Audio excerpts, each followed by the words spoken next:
Matagumpay na naganap ang Candy Fair para sa Candy Magazine ng Summit Media dahil present ang mga kinakikiligang young heartthrobs ng bansa.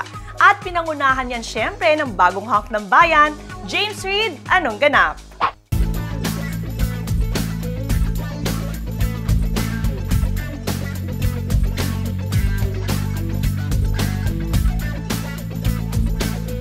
Hey guys, it's James Reid and I'm here at the Candy Fair 2014 here at Ortigas Mega Tent. Rumampa at nag-perform ang mga crush ng bayan at cuties ng bansa ngayon sa Candy Fair sa Metro Tent. Ang Candy Fair ay event ng nangungunang teen glossy magazine sa bansa, ang Candy Magazine. Dinagsa ng fans ang fair para sa kanilang mga idol at crush. At isa si James Reid sa may pinakamaraming supporters nung gabing yon.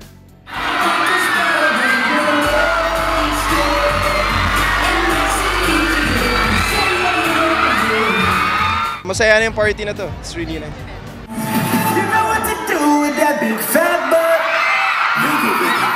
Yung crowd, sobrang solid yung Candy Girls. Everybody was just amazing.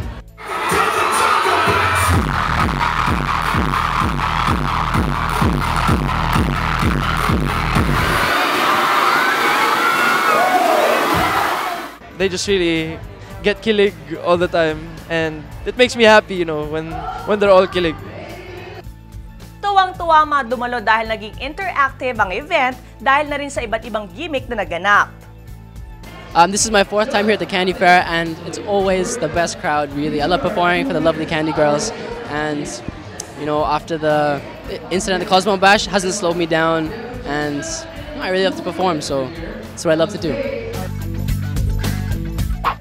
With his back-to-back blockbuster movies, top-rating fantaserye, hit album, magazine covers, full-pack mall shows and events, si James Reid na talaga ang isa sa pinaka-successful at pinakasikat na heartthrobs ngayon.